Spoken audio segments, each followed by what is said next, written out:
नमस्कार दोस्तों, मैं आपका अपना डॉक्टर मानिक चोपड़ा क्लिनिक महरे से। कैसे हैं आप सब? आशा करता हूं कि आप सभी स्वस्थ और तंदुरुस्त होंगे।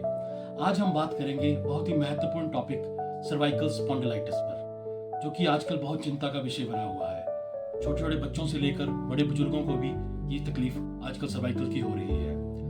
मित्रों, पहले हम बात करेंगे कि सर्वाइकल स्पॉन्डिलाइटिस होता क्या है। सर्वाइकल स्पॉन्डिलाइटिस जैसे हमारी गर्दन में 7 तरह के मनके होते हैं, C1 से लेकर C7 तक।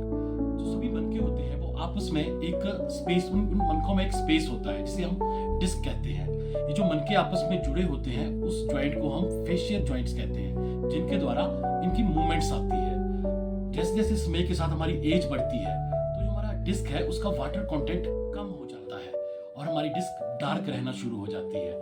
जैसे हमारी डिस्क डार्क रहना शुरू होगी तो उसकी हाइट वह थोड़ा कम हो जाएगी। उसकी हाइट कम होने की वजह से जो फेशियल जो जॉइंट्स होते हैं उनकी मूवमेंट्स में बदलाव आना शुरू हो जाता है। फिर हम कहते हैं हमारी जो जॉइंट्स हैं वो खराब होना शुरू हो गए हैं। जैसे हमारी जोड़ों में अर्थराइटिस होता है, वैसे ही उन फेशियल जॉइंट्स में स्पॉन्डिलाइटिस रहना शुरू हो जाता है। फिर ये जो सारी प्रक्रिया है जिसमें डिस्क का स्पेस कम हो रहा है और जो जॉइंट्स खराब हो रहे हैं, इसे हम सर्वाइकल स्पॉन्डिलाइटिस कहते हैं। किसी पेशेंट्स में आपने देखा होगा एक्सरे में थोड़ी सी बोन्स भी निकलना शुरू हो जाती हैं, जिन्हें हम ऑस्टियोफाइट्स कहते हैं। इस वजह से जो हमारा सर्वाइकल का जो डिस्क होता है वो अपना एरिया थोड़ा सा डिसलोकेट करता है, जिसकी वजह से नर्व कंप्रेशन होता है और हमें लक्षण आना शुरू हो जाते हैं। अर्ली स्टेज में कुछ सिम्टम होते हैं, जैसे हमारी गर्दन में कड़कड़ाहट की आवाज आना और हमारे जैसे कंधों में थोड़ा दर्द रहना शुरू हो जाएगी, थोड़ा कंधे हमारे वीक रहना शुरू हो जाएंगे। कुछ लोगों को आपने सुना होगा कि मेरी बाजुओं में थोड़ी थोड़ी वीकनेस रहती है, हल्कापन रहता है, रात रात को सुनपना आता है। ये स्टार्टिंग स्टेज के लक्षण है। फिर हल्का चक्कर आना शुरू होना और हमारे ज्यादातर बैक में, जो सिर का हमारा पिछला हिस्सा है बैक, इसमें दर्द रहना शुरू होती है। ये बहुत ही अर्ली सिम्टम्स है सर्वाइकल स्पॉन्डिलाइटिस, जो हमें शुरू में ही पहचानने होते हैं।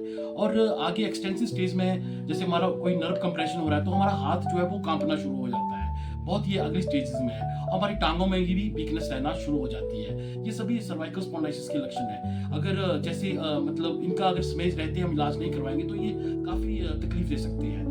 सर्वाइकल की जो ट्रीटमेंट होती है उसमें हम मोस्टली ज्यादातर देखा होगा आपने मसल रिलैक्सेंट पेन किलर वगैरह ले लेते हैं या कोई नर्व टॉनिक टाइप टैबलेट्स होती हैं उनका यूज करते हैं।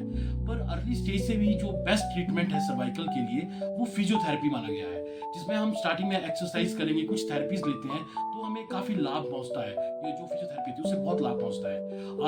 अगर आप कोई भी इस तकलीफ से अगर कोई प्रॉब्लम फेस कर रहे हैं तो आप हमारे physiotherapy centre, Chopra physiotherapy centre, जो कि 9 बजे से लेकर 5 बजे तक खुला रहता है, आप कभी भी हमसे संपर्क कर सकते हैं। वहाँ हमारे फिजियोथेरेपिस्ट बैठते हैं, वो आप उन्हें चेक करवाइए, वो आपको सभी एक्सरसाइज बताएंगे और आपकी थेरेपी भी करेंगे। आप कभी हमें कॉन्टेक्ट करिए, हमारे नंबर स्क्रीन पे आ रहे होंगे, आप कभी हमसे बात कर सकते हैं। धन्यवाद।